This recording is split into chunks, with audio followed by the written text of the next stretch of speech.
আরে মালিক, আজকে হঠাৎ তুমি আমাদের রান্নার টেবিলে নিয়ে আসছো চকলেট? তো বাচ্চারা খায়, আর তোমার তো বিয়েই হয়নি।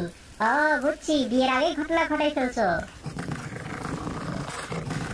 আরে মালিক, থামো থামো, তুমি পাগল হয়ে গেলে নাকি? তুমি চকলেট সবজির মতো কাটতেছো কেন?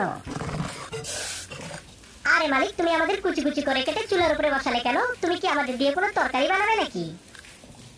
আরে মালিক, তুমি তো আমাদের গুঁড়ো গুঁড়ো করে একেবারে ডাল বানিয়ে দিছো গো।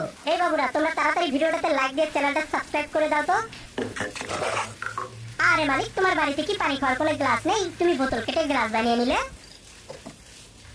আরে এই মালিক, তুমি বোতলের গায়ে চকলেট লেপে দিচ্ছ কেন? তোমার মাথাটা থেকে আসলেই খারাপ হয়ে গেছে। আরে আরে সর্বনাশ, তুমি তো এর ভিতরে শুধু চকলেট না, দুধ, চকোবিন সবকিছু মিলিয়ে শরবত বানিয়ে ফেললে গো। আমি দেখতে কোকা কোলার মতো হলেও কিন্তু আমি কোকা কোলা না। মালিক আমাকে চকলেট আইসক্রিম বানিয়ে ফেলেছে। এই বাবুরা, তোমরা তাড়াতাড়ি কমেন্টে জানাতো তোমাদের চকলেট আইসক্রিম খেতে